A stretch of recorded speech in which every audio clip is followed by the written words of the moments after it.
Israel-Hamas Conflict, hostage negotiations advance.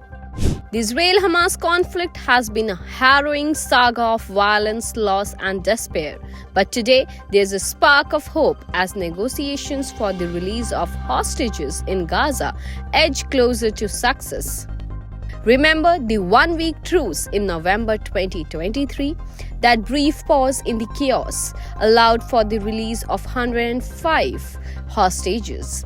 Since then, talks have been fraught with setbacks, but Israeli Defense Minister recently revealed a significant development. He said Israeli negotiators are closer than ever to strike a deal. This statement comes as an Israeli delegation engages in high-stakes discussion in Doha, Qatar, with mediation efforts involving Qatari and Egyptian officials.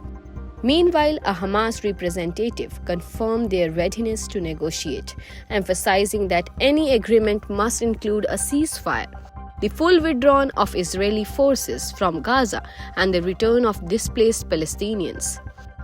The stakes couldn't be higher.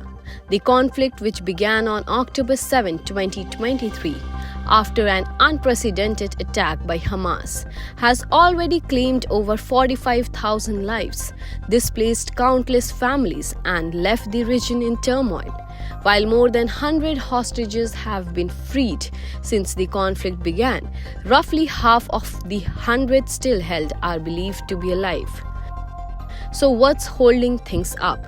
It's a tense standoff. Hamas has made it clear they won't settle for half measures, while Israel faces mounting pressure to balance military objectives with humanitarian consideration.